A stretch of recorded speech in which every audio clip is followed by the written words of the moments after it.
හයිය තමයි මේ ලස්සනට ඇඳ පැළඳගෙන අද අම්මා කෙනෙක් විදිහට පුතා මේ පෝරු ඉස්සරහා නියෝජනය කරන්නේ. කොල්ලෝ මං එහෙම කිව්වේ ඕනම අම්මා කෙනෙක් තමන්ගේ දුක සතුට අරන් යන්නේ තමන්ගේ කෙල්ල ගාවට. ඕනම කෙල්ලෙකුත් එහෙමයි ලයන් කේලමක් හරි කමක් නැහැ. හොඳයි අම්මා ගාවට තමයි මුලින්ම දුවගෙන ආවේ. ඔය hinaවුන එක තමයි කේලන් ටික දෙන්න හොම මාරු කරගන්න. එහෙම තමයි කෙල්ලොන්ගේ අම්මා. රයිට්? ඕනම කෙල්ලෙක්ගේ හයියත් එහෙමයි ඕනම අම්මා කෙනෙක්ගේ හයියත් එහෙමයි. රයිට්. පුතා මං එහෙම කිව්වේ කොල්ලෝ මේ අම්මගෙන් ඇහුවොත් මේ දුවව හදන්න කොච්චර මාන්සියක් ගත්තද කියලා දසමාසයක් කුසේ තියාගෙන කුසෙන් එළියට අරගෙන ලේ ටික කිරි කරලා දීලා අද මේ අම්මා මෙන්න මේ විදිහට කතා කරන්න ඔට්ටු වෙන්නේ වචන වෙනුවට කඳුළු වලින්. ඒක තමයි පුතා විදිහ.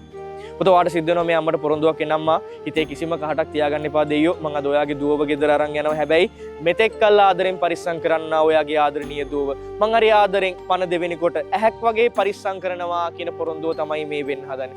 ටික ටික වතුර ආරගෙන පොල් කාටුවකට නාවපු අයුරු මතකයි ඇගෙන් උකුල මත මේවා දැනෙන විට අම්මේ දැන් මේ මාට නෙතගින් කාඳුළු හෙලනවා මම ඔබේ නමට.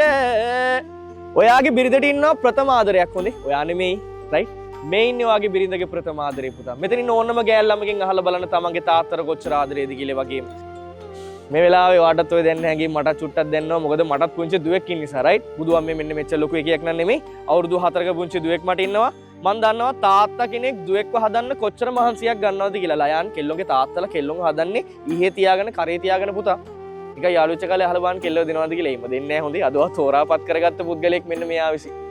දඹරන් උවත් මීල ආඩුවනවා කලේක මගේ රන් පියා වටිනවා මට හැම භවෙක මගේ රන් පියේ ගුණ කීමට බැහැ මේ මාට මගේ රන් පියා වාසනා මට හැම භවෙක.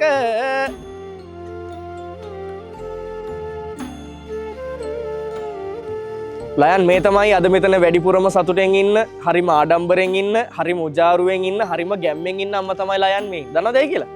කොල්ලෙක්ව හදලා, එවුන්දගේ මැරෑටි කන් ටික පුංචි කාලේ ඉඳන් බලලා, හැරෙන පැත්තට දෙක දීලා, සමාජයේ වැදගත් පුද්ගලෙක් විදිහට කොල්ලෙක්ව හදලා, එවුන්ද කකුල් දෙකට හයියක් දීලා, අද පෝරුවක් උඩ ලස්සන ගෑල් ළමෙක් හිටන් ඉන්නවා දකින්න අම්මා කෙනෙක් කොච්චර වාසනාවන්ත කියලා ඇහුවොත් ලයන් දැන් ඔයාගේ අම්මගේ ඇස් දෙක දිහා බැලුවොත් ඔයාට කියන්න පුළුවන් අම්මාද කොච්චර සතුටින්ද කියලා. නේද අම්මා? මන් දන්නවා. රෑ කීයට ආවත් දොර ඇරලා තේ ටික හදලා දීලා පුතා.